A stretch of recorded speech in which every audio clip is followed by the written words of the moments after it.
My name is Greg Mark. I played defensive end here at the University of Miami from 1985 through 1989. I was fortunate enough to be on some pretty good teams at the time. We won 2 national championships during that time, 1987, 1989. Then after a short stint in the NFL, I came back to become the defensive line coach here. I was a defensive line coach from 1996 to 2005, where we also was fortunate enough to be around some good teams and won one and a half national championships. Got one taken away from us. That's in 2002. But I'm sitting here with Jason Taylor, and we just got done a little practice, and it amazed me, Jason, with the career you've had as a player, and the NFL and the things you've done, your passion out there on the field with those kids today, and they're just high school kids, is amazing. Where does that come from? Well, first of all, I love the game of football, and it's been great to me. It's been great to my family, and it's what I know. It's what I do. What I've done. It doesn't define me, but I love it, and I want to be part of it. So, I really fell back in love with it after I retired. After about a year or two, I guess it was about a year being away, maybe 2 years being away from the game, and doing TV, and then my kids wanted to play. I have 2 older sons that wanted to play and weren't playing tackle at the time. We're only playing flag. So I said, this is a perfect opportunity for me. I'm retired.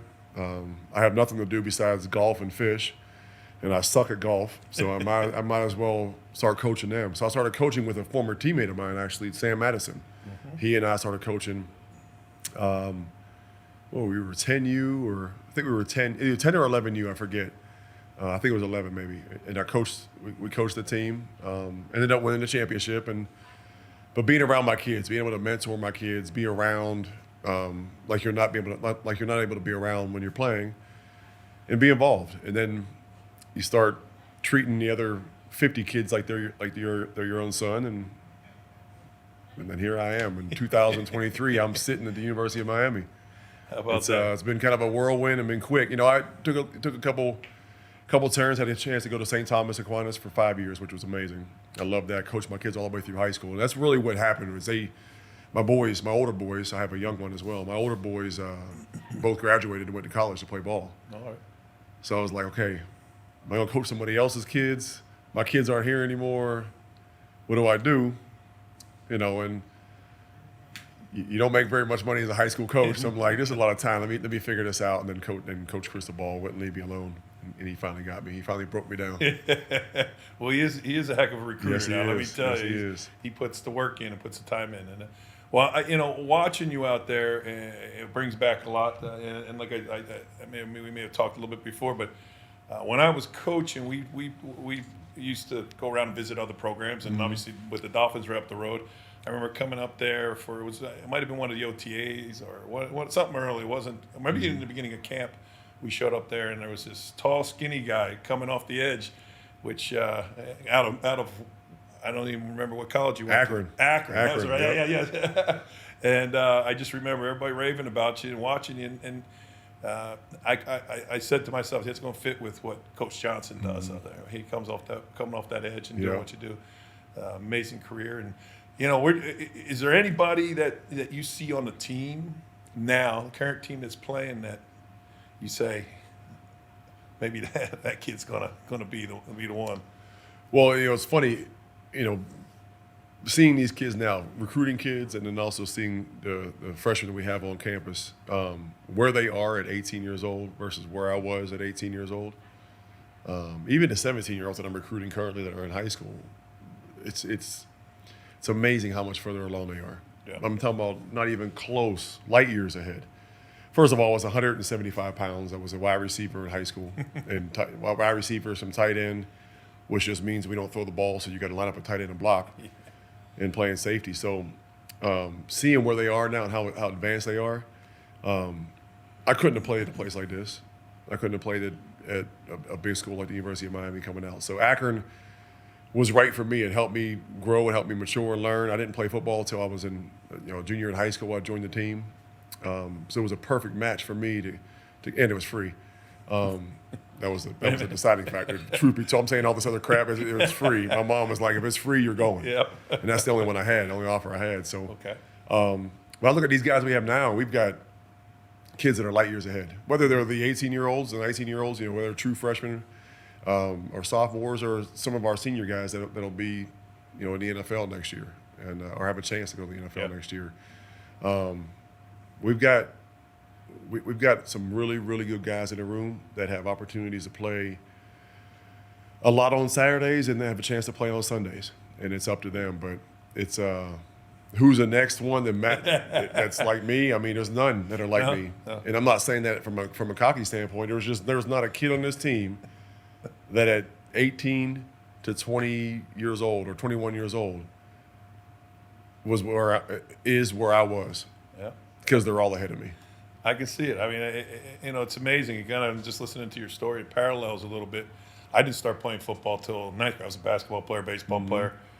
I was 165 pounds in ninth grade, and was horrible. I could tell you my first two plays. The coach threw me in at offensive guard, and I lined up both sides the first two plays, and he pulled me out. So that's how my start. But the same thing. You kind of grow, and you found.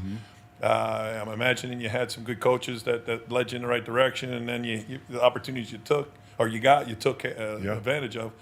I mean, I don't know if I'd have been here at Miami. I was being recruited by some lower Division I, Rutgers, and I don't know if they want to hear they're lower, but at that time, but the Miami, of course. But and it just so happens, one fateful night, I'm playing basketball, and Jimmy Johnson walks into the gym, and I just happened to have one of those games, that caught his eye, and next thing you know, I'm heading to Miami, and just being around. I showed up here, 17-year-old. 207 pounds was what I weighed in at when I got here.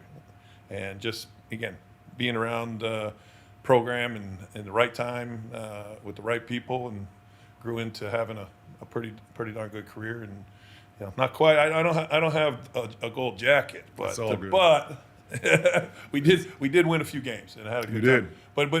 But I hear what you're saying. You see these kids just watching today from them high school kids. I mean, light years ahead of what you're saying. I see it 100%. And what do you? I mean, other than size and speed, I mean, what do you think that's?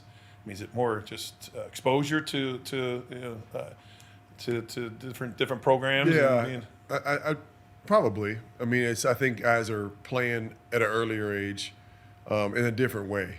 There was a lot of kids that I grew up with that played Little League football, or Pee Wee, or whatever they call it, Pop Warner, or whatever the league is, football.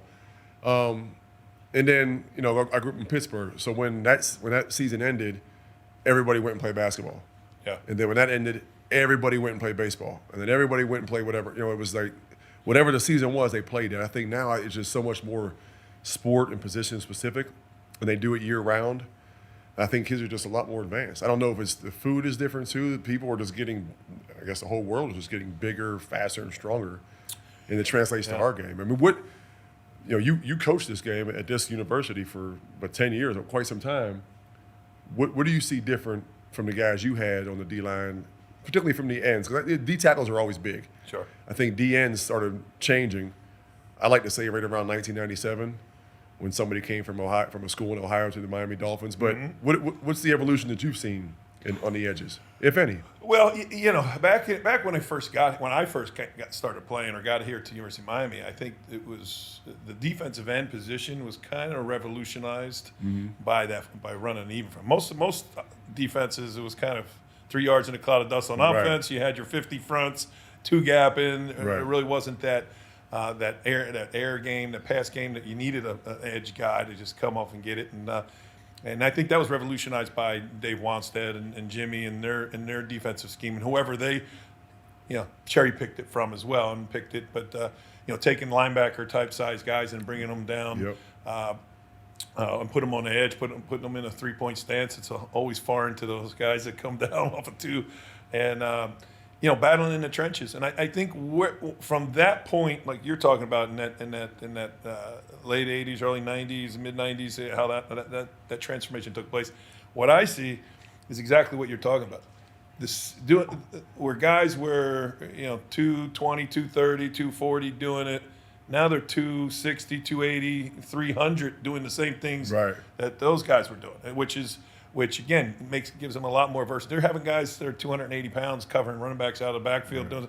Gives you a lot more options with size. The speed differentials, amazing. The speed of the game in general is better. You know, I don't know what the exact time a quarterback holds the ball anymore, but it's probably a lot less than it used to be, or not a lot, but similar. You know, then the advent of the you know, the RPO stuff changes it again, because now you have to have a guy that can adjust on the run and make plays, and you know, and be able to stop and start with some speed. So I see a lot of that evolution start, but the biggest thing is you got the same speed, but you got guys that are just physically impressive, you know, which is a lot different than you know. I remember first game that we were played against a 300-pounder on offense. Really? You think about it, we were playing Arkansas, and was Boss Hogg. He was like, you know, the center was 310 and he was like 340. They were the biggest thing you've ever seen.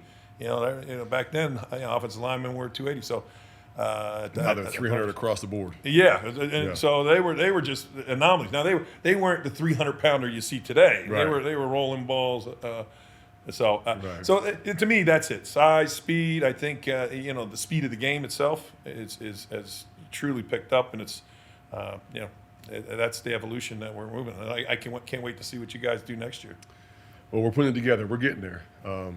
You know, recruiting, getting the right guys in the building, getting guys to buy into the culture. We're on our way. Yeah. You know, it's going to be a fun process. I don't know when it's going to all come to head and come to light, but it will not be for a lack of effort and time. We'll definitely put that in. Well, we're excited as former players. You got a lot of support from us. We see the work being put in. We're waiting to see the results come out the back end, and they'll be coming. And we do. All of us in the building appreciate when you guys come around. It's great to see. You know, I grew up in this city. I mean, I've been here 25 years, and when we get a chance to come back, and like you guys all introduce yourselves today, and just national champ, first round pick, NFL. It's just, you know, and I've been there and I've done that, and it's great. But it's always, it still wows me to see all you guys lined up, and the tradition and the history of the University of Miami and the football here. And we love when you guys come back. And you know, you guys are always welcome. This is your home. If you need to use my office, you come in and kick me out. And this is you guys built this foundation. And you know, before we go though, I got to ask you, because he is one of my favorite coaches. He was the most difficult one I ever had, like hard. But Jimmy Johnson, you got to give me something on Jimmy. Oh, Jimmy, yeah. You know, everybody, I get asked. I've been fortunate. The teams I played on. My high school coach was a legend. You know, getting recruited by Jimmy. I had a chance to play for Dennis Erickson, who also won a national championship here. I got drafted, played for, you know, Bill Parcells and Belichick for a little bit. I got a chance to play for Don Shula for a minute. You know, a couple cups of coffee there, and it all comes back in a full circle to me. You know, everybody asks you, who's your favorite coach? Well, one is my high school coach, but by far beyond that, well, him because he got me and kept me in the game, but by far Jimmy is my number one guy. I mean, he taught me so much growing up. I mean, I could tell you some Jimmy stories if you want. They're going to cut us off. I think I'm going to get the hook in a second. Yeah. My favorite, real quick, was Jimmy came in spring and said, "Hey, you guys that aren't going to class, you guys that aren't working hard, and you guys aren't putting in the time and doing the right things, you're not going to be here. Come back the next fall. You can go look around. He said, look around, and everybody looks around, and voila, he was a guy that knew what needed to be done to develop a program and get guys playing in the right direction. So he was the best. Anyway, that's for lack of time. I'm out. I could tell you some more stories. No, Lord. But thank you so much. Man, thank you. Appreciate it. Yep.